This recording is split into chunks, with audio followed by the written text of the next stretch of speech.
Baik, sebelum mulai, terimalah salam kasih dalam Dharma, Namo Sang Yang Adi Budaya, Namo Buddhaya.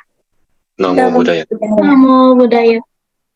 Di sini kami dari kelompok 3 kelas 1 BUMM akan menjelaskan mengenai hasil realisasi dari proyek UTS yang sebelumnya sudah kami rancang.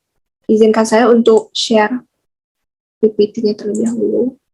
Baik, sesuai dengan tema yang kami pilih, yaitu integritas dan gerakan anti korupsi dengan judul metode Viara sebagai pengenalan konsep anti korupsi. Belum mulai, izinkan saya untuk memperkenalkan kelompok saya terlebih dahulu, yaitu dengan saya sendiri, Sri Viola, Vivian, Jennifer, Jocelyn, Jersey, Jason, Tiara, dan Wilson.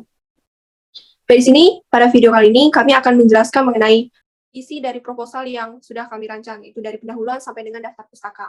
Untuk bagian pertama, pendahuluan, dari latar belakang sampai dengan tujuan pelaksanaan, akan dijelaskan oleh teman saya, Jersey. Pada Jersey, dipersilakan. Untuk pemilihan dan pelaksana kegiatan, kami memilih Vihara Budi Bakti.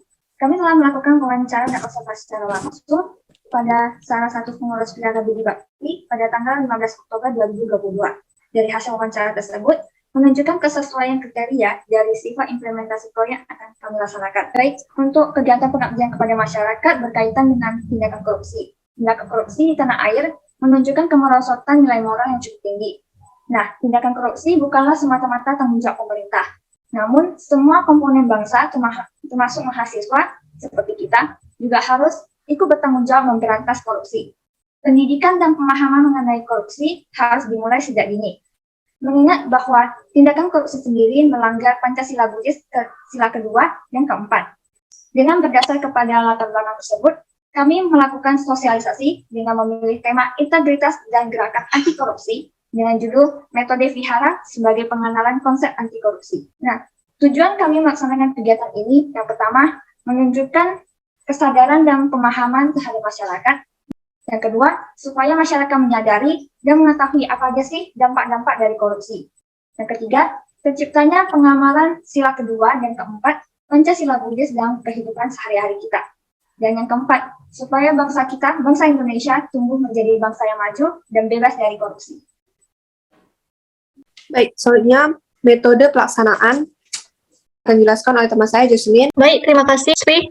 Saya akan menjelaskan mengenai deskripsi lokasi. Vihara yang kami ambil itu adalah Vihara Budi Bakti. Letaknya berada di Jalan Pembangunan Lubuk Baja Kota, Kecamatan Lubuk Baja, Kota Batam, Kepulauan Riau 29432. Jumlah umat Vihara ada sekitar 450 umat.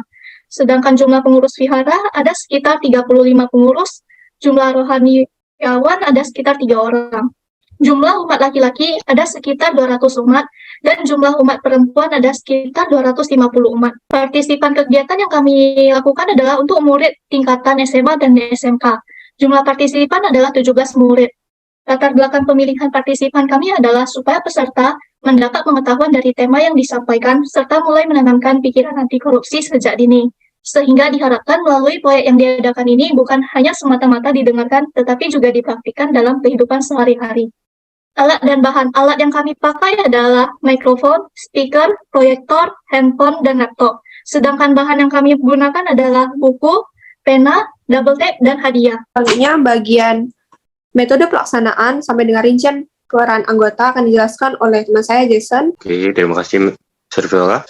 Metode yang digunakan berbentuk sosialisasi materi dengan 2 pembicara dan perwakilan kelompok. Dengan anggota lain bertugas sebagai 2 mahasiswa sebagai dokumen, 1 mahasiswa pengurus hadiah, 1 mahasiswa sebagai operator, dan 2 mahasiswa sebagai pembagi hadiah. Metode pengumpulan data. Metode pengumpulan data yang digunakan adalah metode wawancara. Wawancara yang dilakukan pada tanggal 15 Oktober 2022. Peran anggota. Pemateri 1, Sri Viola. Pemateri 2, Vivian. Dokumentasi 1, Jennifer. Dokumentasi 2, Jersey. Pengurus hadiah games, Jocelyn. Pembagian hadiah penutup, saya sendiri. Operator, Tiara. Pembagian hadiah penutup, Wilson. Selanjutnya, biaya dan jadwal kegiatan akan dijelaskan oleh teman saya, Wilson. Pada saat perancangan total anggaran yang dibutuhkan sebesar Rp109.000 dengan rincian sebagai berikut. Hadiah membutuhkan total Rp67.000. ice breaking dengan total Rp42.000. Pada saat perelasian total anggaran yang dibutuhkan sebesar Rp92.700 dengan rincian hadiah membutuhkan total Rp38.100 dan ice breaking membutuhkan total Rp54.600. Jadwal kegiatan pada saat perencanaan kita adalah pada hari Minggu 20 November 2022 pada jam 8 pagi sampai dengan selesai di lokasi Vihara Budi Bakti. Tetapi jadwal kegiatan pada saat terjadinya acara realisasi adalah pada hari Minggu 4 Desember 2022 di jam 11.30 sampai dengan selesai yaitu jam 1 siang. Lokasinya tetap sama pada Vihara Budi Bakti. Baik, selanjutnya pelaksanaan proyek akan dijelaskan oleh teman saya, Tiara. Baik, untuk yang pertama itu proses pelaksanaan kegiatan. Setelah melakukan wawancara, kegiatan yang dilakukan adalah menyiapkan materi presentasi dan hadiah untuk mendukung berjalannya sosialisasi yang lancar dan menyenangkan bagi partisipan. Pada 4 Desember 2022, pada pukul 11.30, sosialisasi telah bersedia dilaksanakan. Yang kedua itu hasil pelaksanaan kegiatan. Selama kegiatan berlangsung, tidak ada kendala yang kelompok rasakan. Pemateri menyampaikan materi dengan matang dan anggota lain memegang perannya masing-masing dengan tanggung jawab. Hanya satu kendala yang dirasakan, partisipan yang masih malu-malu untuk menjawab dan bertanya, tetapi hal tersebut bisa kami atasi. Dampak pelaksanaan dari kegiatan akan dijelaskan oleh teman saya, Jennifer. Adapun dampak dari kegiatan sosialisasi yang telah kami lakukan, dampak bagi mahasiswa yaitu yang pertama, mendapatkan pengalaman sebagai bagian dari sharing Dharma di Wihara. Yang kedua, menambah wawasan dari interaksi antara pembicara dengan partisipan. Yang ketiga, lebih memahami pemahaman mengenai korupsi dan hubungannya terhadap pendidikan agama Buddha. Adapun dampak bagi partisipan, yaitu yang pertama menambah pengetahuan yang lebih mengenai nilai moral dan anti korupsi. Yang kedua, melatih diri dalam melakukan praktik anti korupsi. Baik, kemudian hasil daripada proyek akan dijelaskan oleh teman saya, Vivian. Kepada Vivian, silakan. Baik, terima kasih Viola. Jadi di sini seperti yang sudah disampaikan sebelumnya bahwa proyek kami sosialisasi berjalan dengan lancar dapat dilihat dengan seluruh anggota turut hadir dalam Vihara Budi Bakti. Oke. Dibuktikan dengan di sini ada dokumentasi yang telah dibuat, yaitu ada pemateri 1 Sir Viola dan saya pemateri 2 Vivian. Jadi di sini kami membagi menjadi 2 sesi materi.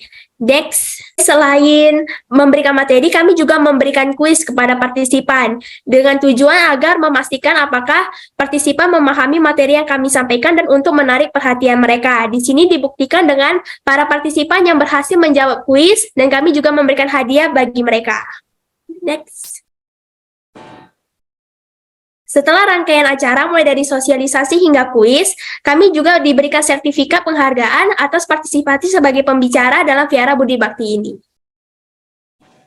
Sekian, terima kasih. Baik, terima kasih Vivian. Selanjutnya bagian kesimpulan dan saran akan dijelaskan oleh saya sendiri. Baik, untuk kesimpulan, secara keseluruhan pelaksanaan kegiatan sosialisasi berjalan dengan sangat baik. Kelompok tidak menemukan kendala-kendala yang berarti. Manfaat dapat dirasakan oleh kedua belah pihak, baik itu pemateri maupun peserta. Nah, semua ini dapat terwujud melalui kerjasama kelompok dalam menjalankan tugasnya masing-masing. Untuk saran, supaya kegiatan yang ingin dilaksanakan berjalan dengan lancar, pentingnya koordinasi antara kelompok juga dengan pengurus vihara, supaya tidak terjadi hal-hal yang tidak diinginkan. Adapun pemateri harus menyajikan materi dengan menarik, agar penyampaian dapat disampaikan dan disimak dengan baik. Diharapkan ke depannya sosialisasi dapat dilakukan secara rutin agar dapat terbentuk pola pikir yang baik tentang hal-hal lainnya pada seluruh muda-mudi dari Vihara Budi Bakti. Dalam sosialisasi kami mengarah pada sumber yang terpercaya, yaitu pada KPK dari Indonesia langsung, yaitu pada website yang mengenai pengertian korupsi yang kami akses pada link berikut. Soalnya pentingnya integritas dan gerakan korupsi yang tersedia pada link yang diupload pada kompasiana.com. Baiklah, tadi merupakan penjelasan dari saya dan teman-teman saya mengenai realisasi proyek UTS yang sudah kami rancang. Kami sadar masih banyak kesalahan yang kami lakukan, karena itu kritik dan saran dari pihak universitas sangat kami harapkan. Baik, sekian presentasi dari kelompok kami. Saya tutup dengan namo saya Adi Budaya, namo budaya. Namo Buddhaya. Namo Buddhaya.